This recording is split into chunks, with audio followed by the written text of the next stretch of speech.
శ్రవణ చతుష్టయం మనం చదివితే సరిపోదు.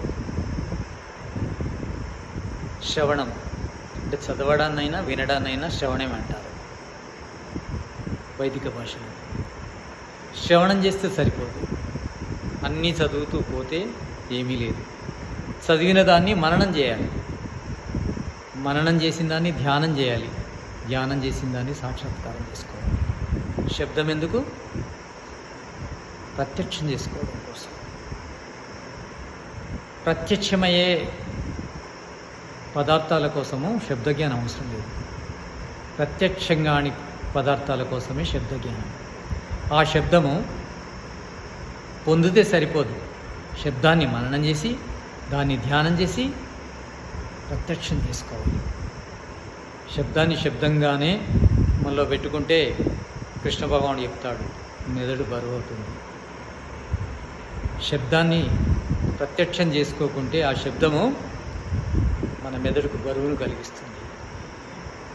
కనుక సాక్షాత్కారం చేసుకోవాలి. శబ్ద ప్రమాణము ఎందుకు? సాక్షాత్కారం చేసుకోవడం కోసం.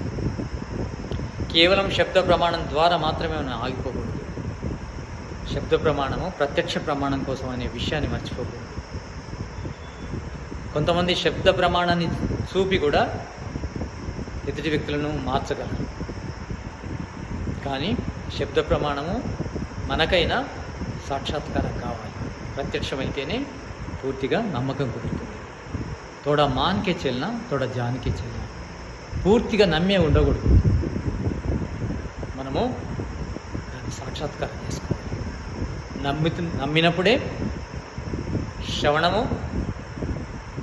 మననము, ధ్యానము, సాక్షాత్కారం జరుగుతుంది. నమ్మకుంటే జరగదు. కనుక నమ్మాలి. మొదలు శబ్దాలను నమ్మి మననం చేసి ధ్యానం చేసి సాక్షాత్కారం చేసుకున్న తర్వాత నిరూపణ అవుతుంది.